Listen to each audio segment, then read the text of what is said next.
Thank you again for stopping in at Nine World Chronicles, where we talk about gods all the time. And today we get to talk about the Igigi, who are among my favorites. And I think you're quickly going to see why, and maybe they'll be your favorites too. Now, this was a class of worker gods essentially in the Mesopotamian mythology. They were a group of younger sky gods in this pantheon led by Enlil. And they're often described in conjunction with the Anunnaki. Now, their story is this. They came to the earth with the higher gods in the pantheon and came to set up Earth as a colony planet to pull resources from the planet. So they would terraform the planet, they would create new rivers, all the things that they needed to make the Earth a profitable place for them. One of the biggest things was, of course, pulling mineral resources from the Earth, a task given to the Igigi. Now, after years and years of toil, the Igigi eventually got tired. So these were the first guys to put together some kind of a workers' union, to form a strike, or to generally go and tell your boss to go fuck himself. And that's what they did. Now, they did it in maybe a more refined manner, but essentially they got their message across. They stopped all their work and production was ended. Now, this goes all the way up to Enlil and Igigi, who, of course, was his closest advisor. Now, Igigi had a sympathetic heart, and he agreed that, yeah, they have been given this task of endless toil, and it needed to end, and even convinced Enlil that they should do something about it.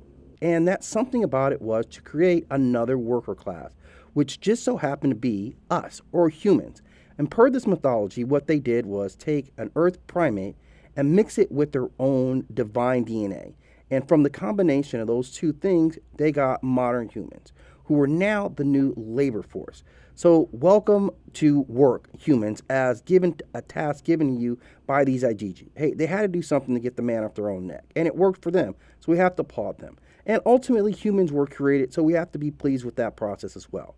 Now, the initial humans were infertile. They could not reproduce, so they had to keep making new humans to get more and more work done. And eventually, they decided to make humans where they could breed and reproduce, which they did.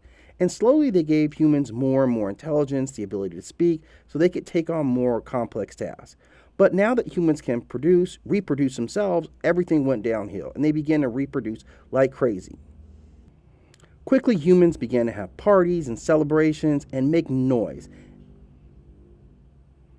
And if you know anything about Enlil, he hates noise, which prompted him to, on several occasions, decide to wipe humans off the earth. It was only by the hand of Igigi, who felt sympathy for us, that he was thwarted in his task. But you can read about several attempts, including of course, flooding of the earth. But essentially, the mythology of Mesopotamia tells us that humans were created simply because the Igigi had the backbone enough to stand up to their bosses and say, we're not taking this anymore. We're tired of doing all the work while you guys sit up there in your executive offices counting all the coins. And that is the story of how humans came to be, per the Mesopotamian mythology. So we have to thank the Igigi, although they are the reason that we have to work so hard right now. Even though they eventually left the planet in our hands, that set forth this structure of a higher class enslaving a lower class of worker. That sticks to this day.